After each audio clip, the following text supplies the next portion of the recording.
جب انسان پہلے پہل اس زمین پر قدم رکھا تو اللہ نے انسان کو دنیا میں بھیجنے سے پہلے انسان کے زندہ رہنے کے لیے تمام سامان پیدا فرمایا۔ ہوا، پانی، آگ اور مٹی یہ انسان کی بنیادی ضرورت تھی۔ اس کے بغیر تو انسان زندہ ہی نہیں رہ سکتا۔ انسان کے جسم میں قوت پیدا کرنے کے لیے کھانا بھی ضروری تھا۔ اس کے لیے اللہ نے پھل، پھول، میوے، پودے، ہرے بھرے درخت پیدا کیے۔ اس کے علاوہ سر اٹھائے بلند و بالا پہاڑ، رواں دواں گنگناتے ہوئے چشمے، بل کھاتے دریا، چاند، سورج، ستارے، غرض کے ہر وہ چیز جو انسان کے زندہ رہنے کے لیے ضروری تھی پیدا کی۔ ان سب چیزوں کے علاوہ انسان کے آرام اور سہولت کے لیے اور چیزوں کی بھی ضرورت تھی، وہ بھی پیدا فرمائے۔ زمین آسمان کے اندر بے شمار چھپے ہوئے خزانے اور وسائل ہیں، مثلا لوہا، چاندی، ابرق، تیل، کوئلہ اور گیسز ہیں۔ یہ تمام چیزیں انسان کی ضرورت کی ہے، ان سے انسان فائدہ حاصل کرتا ہے۔ ان تمام چیزوں کو زمین کے اندر سے نکالنے اور دریافت کرنے کے لیے ایک ایسی ذی عقل اور علم رکھنے والی ہستی کی ضرورت تھی جو ان تمام چھپی ہوئی اور اوجھل چیزوں کو ڈھونڈ کر نکالے اور اپنے ہی لیے کارآمد بنائے۔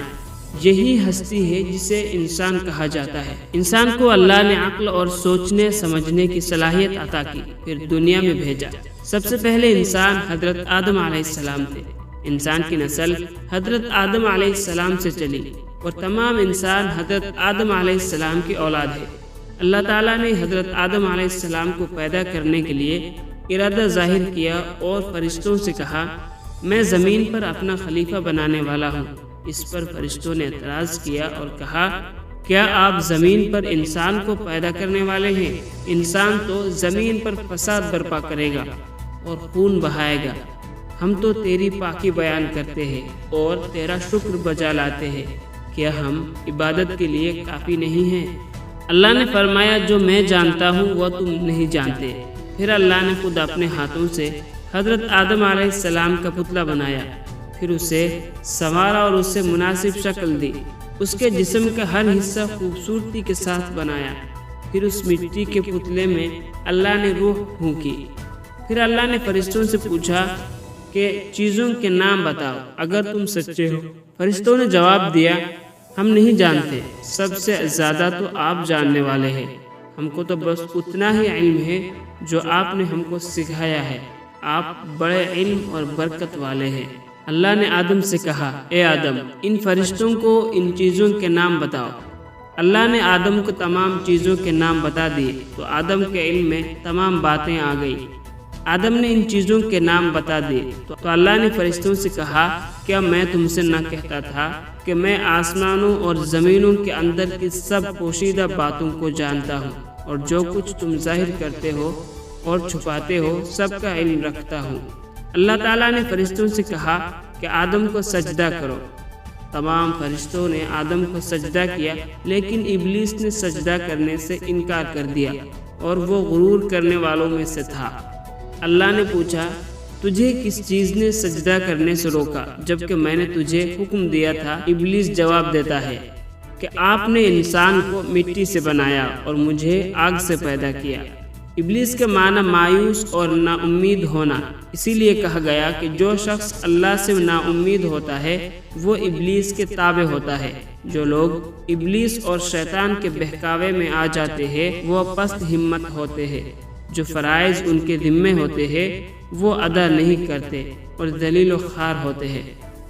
جب ابلیس نے سجدہ کرنے سے انکار کیا تو اللہ نے فرمایا، تو آسمان سے اتر، تو نے تکبر کیا اور تو ذلیل و خوار ہو۔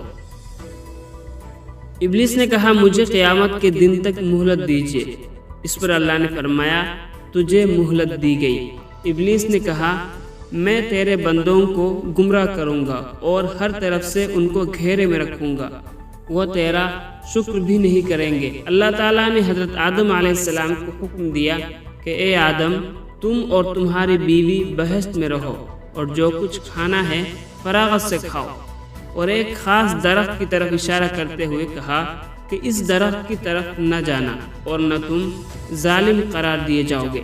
چنانچہ آدم اور حضرت بی بی حوا آرام سے رہنے لگے تو شیطان نے دونوں کے دلوں میں وسوسہ ڈالا کہ تمہارے رب نے تم دونوں کو اس درخت کے قریب جانے سے اس لیے منع فرمایا کہ کہیں ایسا نہ ہو کہ تم ہمیشہ ہمیشہ کے لیے زندہ رہنے لگو۔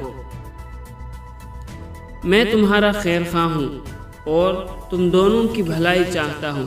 شیطان کے فریب میں آ کر حضرت آدم اور حضرت حوا نے درخت کا پھل چکھا تو دونوں بہشتی لباس سے محروم ہو گئے۔ ان کے جسم سے بہشت کا لباس اتر گیا۔ دونوں اپنے اوپر جنت کے پتے جوڑ جوڑ کر رکھنے لگے۔ ان کے رب نے ان کو پکارا اور کہا، کیا میں نے تم دونوں کو اس درخت کے قریب جانے سے منع نہیں کیا تھا اور یہ نہ کہا تھا کہ شیطان تمہارا دشمن ہے؟ حضرت آدم اور حوا دونوں سے غلطی ہوئی، انہوں نے اللہ کا حکم نہیں مانا۔ اس غلطی پر دونوں کو سخت ندامت ہوئی۔ آدم نے اللہ سے معافی طلب کی اور دعا کی، اے میرے رب، ہم نے اپنے نفس پر ظلم کیا، اگر آپ ہم پر رحم نہ کرے اور ہماری مغفرت نہ کرے تو ہم نقصان اٹھانے والوں میں ہوں گے۔ آدم اور حوا کو زمین پر اتار دیا اور کہا کہ تم ایک دوسرے کے دشمن رہو گے اور ایک خاص وقت تک تم دونوں کو زمین پر رہنا ہے۔ میری طرف سے کوئی ہدایت آئے تو شخص اس ہدایت کو مانے گا، نہ انہیں کسی بات کا اندیشہ ہوگا نہ کوئی غم۔ جو میری نصیحت سے منہ موڑے گا اس کے لیے دنیا میں زندگی تنگ ہوگی اور قیامت کے روز اس کو اندھا اٹھائیں گے۔ جب حضرت آدم علیہ السلام آسمان سے اتر کر زمین پر آئے تو وہ فرشتوں کی پاکیزہ باتیں سننے سے محروم رہ گئے، اس لیے دل اداس رہنے لگا۔ آپ نے اللہ سے دعا کی اور عرض کیا کہ میں تو فرشتوں کی صحبت سے محروم ہو گیا ہوں۔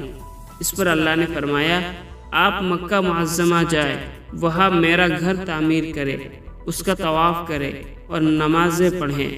چنانچہ آپ علیہ السلام جبرائیل امین کے ساتھ مکہ معظمہ گئے، وہاں کعبے کی بنیاد رکھی، نماز پڑھی اور طواف کیا۔ حضرت آدم علیہ السلام کے واقعے سے ہمیں سبق ملتا ہے کہ جس کام کو اللہ نے کرنے سے منع فرمایا ہے وہ نہ کرے، جو کام کرنے کا حکم دیا ہے وہی کرے، یہی عبادت ہے، عبادت نیکی ہے۔